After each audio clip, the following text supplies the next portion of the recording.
పశువు ఇప్పుడు నేను చెప్పేది 100లో 90 మందికి జరిగే ఉంటది. నువ్వు ఒక పర్టిక్యులర్ రిలేషన్‌షిప్‌లో ఉన్నప్పుడు వన్ ఫైన్ డే నువ్వు వినాల్సిన మాట ఏంటో తెలుసా?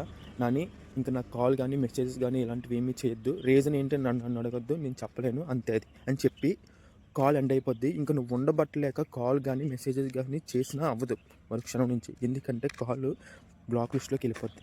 ఏది? నువ్వు ఇన్ని రోజుల పాటు నువ్వే కోరుండి ముద్దెనకాతలు తిరిగి తన కోసం తాపత్రయపడిపోయి రాత్రి బవళ్ళు తేడా లేకుండా రాత్రంతా మెసేజ్‌లు, ఫోన్‌లు, విరకాలు. ఇంక తనతో ఉంటే తనతో ఉంటే టైమే గడవట్లేదు. ఇంకా ఇలా ఎన్నెన్నో అనేసుకున్న మనిషే ఈ రోజున ఇలా మాట్లాడుద్ది. అయినా ఇది కేవలం నీ విషయంలోనే కాదు బాసు. 100కి 90% ఇలానే ముగుస్తున్నాయి కథలన్నీ. ఒక్క కారణం కూడా లేకుండా వదిలేస్తారు బాసు. నువ్వు ఒక పాయింట్ ఆఫ్ టైంలోనైతే చచ్చి గింజుకుంటావు, బ్రతిమలాడుతావు, అడుక్కుంటావు. కానీ కాసింత కనికరం కూడా లేకుండా ఏం లేదని చెప్తున్నాను కదా అని చెప్పి తిరిగి నీ మీద రివర్స్ మాట్లాడతారు, నిన్ను కొసురుకుంటారు. ఆ టైంలో నీ మానసిక క్షోభ ఉంటుంది బాసు.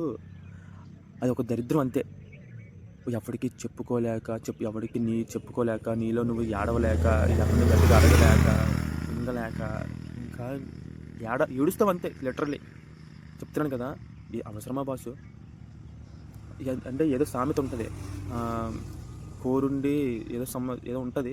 అలాగే అయిపోద్ది పరిస్థితి. ఇది ఏదో మన జీవితంలో బాగుపడే విషయంలో పెట్టుంటే ఇంకోలా ఉండును. కానీ మనం ఎవరినైతే నమ్ముతామో మన జీవితంలో వాళ్ళ దగ్గర నుంచే బాసు ఈ నమ్మక ద్రోహాలు, కారణం లేకుండా వదిలేయడాలు, ఈ మోసాలు ఇలాంటివి ఏమైనా సరే. నేను చెప్పే పాయింట్ ఒకటే, ఎక్కడి నుంచి అయినా సరే మనుషుల మీద ఒక అంచనా వెయ్యో. ఇలాంటివి వస్తూనే ఉంటాయి. బట్ ధైర్యంగా స్ట్రాంగ్గా ఉండు, కుంగిపోకు. ఇవన్నిటిని దాటి ముందుకెళ్తేనే అసలైన జీవితం ఉంటుంది. అదేంటో చూడు.